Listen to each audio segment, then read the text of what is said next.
Leviticus 8. The priest's ordination. The Lord said to Moses, "Take Aaron and his sons with him, the priestly clothing, the anointing oil, a bull for the purification offering, 2 rams, and a basket of unleavened bread, and assemble the whole community at the meeting tent's entrance." Moses did as the Lord commanded him, and the community assembled at the meeting tent's entrance. Moses said to the community, "This is what the Lord has commanded us to do." Then Moses brought Aaron and his sons forward and washed them in water. Moses put the tunic on Aaron, tied the sash around him, and dressed him in the robe. Moses then put the priestly vest on Aaron, tied the woven waistband of the vest around him, and secured the vest to him with it. Then Moses placed the chest piece on Aaron and set the Urim and Thummim into the chest piece. Moses placed the turban on Aaron's head and put the gold flower ornament, the holy crown, on the turban's front, just as the Lord had commanded him. Moses then took the anointing oil and anointed the dwelling and everything in it, making them holy by doing so. He sprinkled some of the oil on the altar 7 times and anointed the altar and all its equipment, as well as the basin and its base, to make them holy. He poured some of the anointing oil on Aaron's head, thereby anointing him to make him holy. Then Moses brought Aaron's sons forward, dressed them in tunics, tied sashes around them, and wrapped headbands on them, just as the Lord had commanded him. Next, Moses brought forward the bull for the purification offering. Aaron and his sons pressed their hands on its head.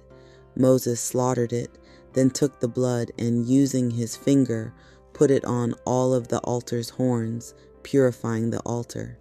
He poured the rest of the blood out at the altar's base. Then he made the altar holy so that reconciliation could be performed on it.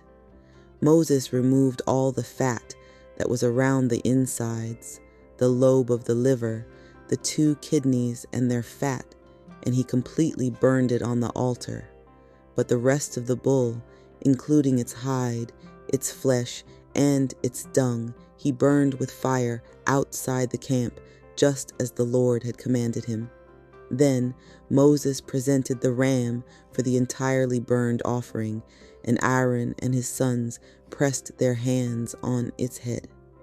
Moses slaughtered it, then tossed the blood against all sides of the altar. He cut up the ram into pieces and then completely burned the head, pieces, and fat. After he washed the insides and lower legs with water, Moses completely burned the whole ram on the altar. It was an entirely burned offering for a soothing smell. It was a food gift for the Lord, as the Lord had commanded Moses.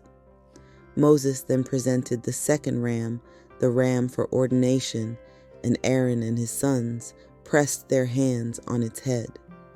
Moses slaughtered it, then took some of its blood and put it on Aaron's right earlobe, on his right thumb, and on his right big toe.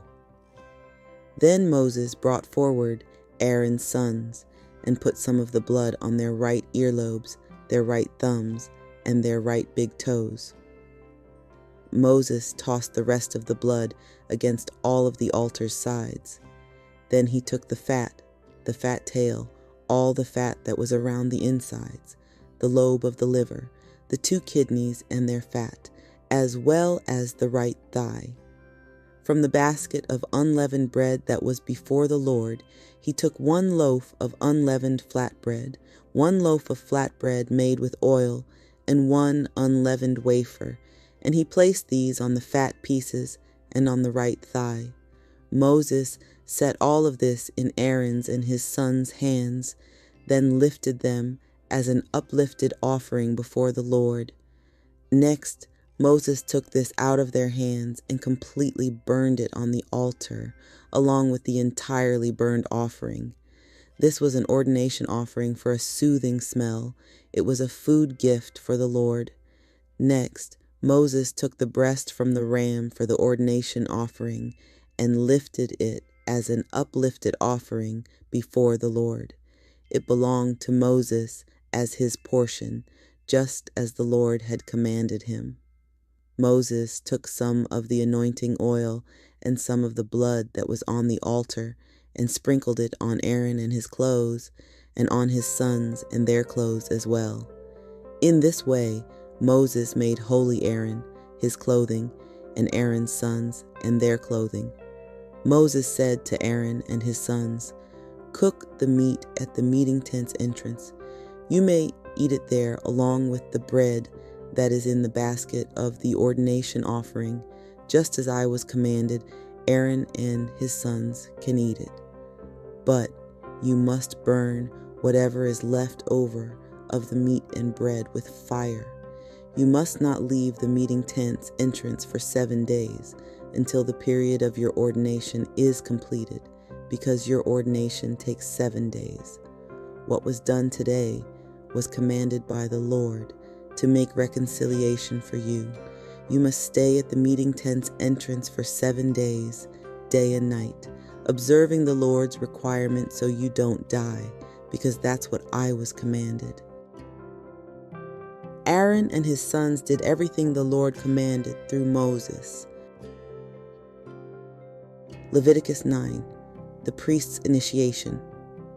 On the 8th day, Moses called for Aaron, Aaron's sons, and Israel's elders.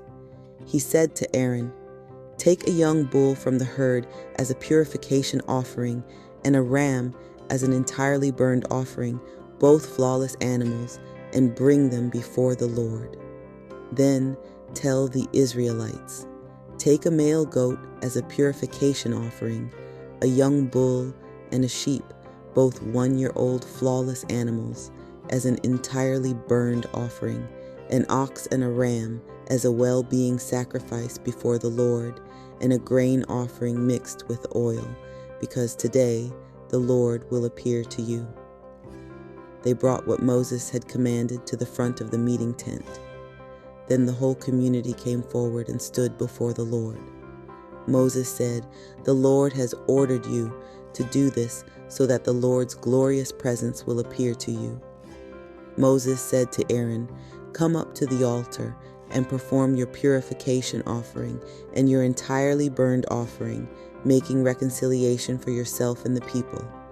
Then perform the people's offering in order to make reconciliation for them, just as the Lord commanded." Aaron went to the altar and slaughtered the young bull for his purification offering. Then Aaron's sons presented the blood to him, and he dipped his finger into the blood and put it on the altar's horns. He poured the rest of the blood out at the altar's base. He completely burned on the altar the fat, kidneys, and lobe of the liver from the purification offering, just as the Lord commanded Moses, but he burned the flesh and hide with fire outside the camp. Then Aaron slaughtered the entirely burned offering. Aaron's sons handed him the blood, and he tossed it against all sides of the altar. They handed him the entirely burned offering in pieces, including the head, and he completely burned them on the altar. Then he washed the insides and lower legs and completely burned them on the altar, along with the rest of the entirely burned offering. Next, Aaron presented the people's offering. He took the male goat for the people's purification offering, slaughtered it, and offered it as a purification offering like the first purification offering. He presented the entirely burned offering and did with it according to the regulation. Then he presented the grain offering, took a handful from it, and completely burned it on the altar, in addition to the morning's entirely burned offering. Aaron then slaughtered the ox and the ram, the people's communal sacrifice of well-being. Aaron's sons handed him the blood, which he tossed against all sides of the altar, and the fat pieces of the ox and ram, the fat tail, the covering fat, the kidneys, and the lobe of the liver. They placed these fat pieces on the animal's breasts, and Aaron completely burned them on the altar. But Aaron lifted up the breasts and the right thigh as an uplifted offering before the Lord, just as Moses had commanded. Aaron then raised his hands toward the people and blessed them. After performing the purification offering, the entirely burned offering, and the well-being sacrifice, he came down. Moses and Aaron then entered the meeting tent. When they came out, they blessed the people, and the Lord's glorious presence appeared to all the people. Fire flew out from before the Lord and devoured the entirely burned offering and the fat pieces on the altar. All the people saw it. They shouted for joy and fell face down. Leviticus 10. Nadab and Abihu. Now Nadab and Abihu, two of Aaron's sons, each took an incense pan. They put fire and incense on them and offered unauthorized fire before the Lord, which he had not commanded them. Then fire flew out from before the Lord and devoured them, and they died before the Lord. Moses said to Aaron, "When the Lord said, 'I will show that I am holy among those near me, and before all the people I will manifest my glorious presence,' this is what he meant." But Aaron was silent. Then Moses called Mishael and Elzaphan, the sons of Uzziel, Aaron's uncle, and told them, "Go carry your relatives out from the front of the sanctuary to a place outside the camp."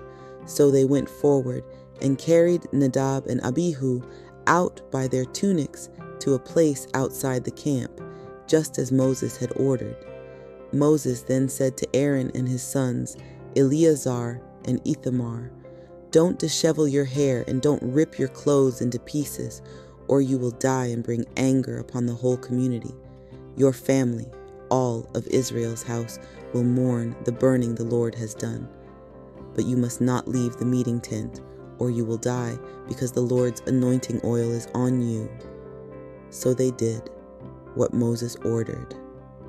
Priestly drinking and eating.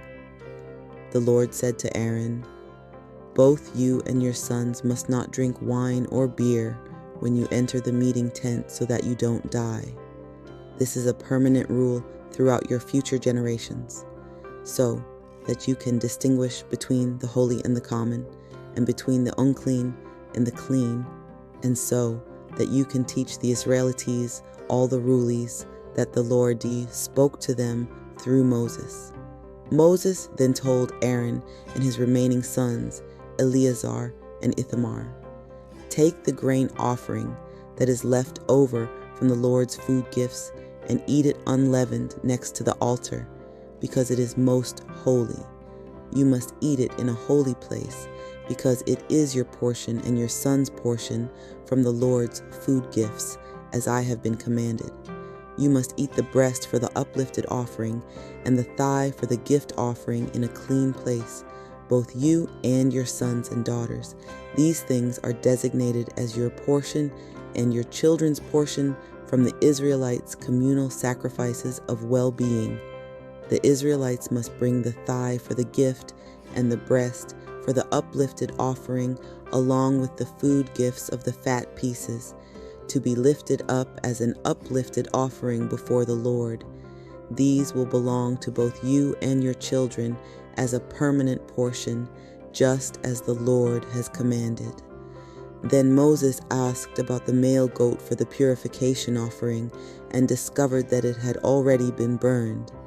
He was angry with Eleazar and Ithamar, Aaron's remaining sons, and asked, "Why didn't you eat the purification offering in the holy area?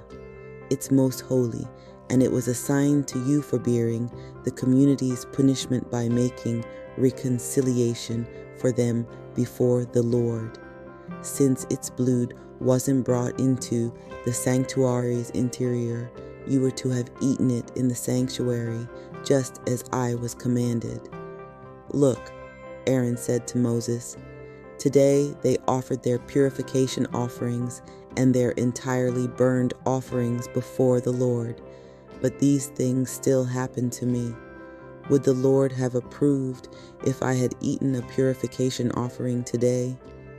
When Moses heard that, he approved.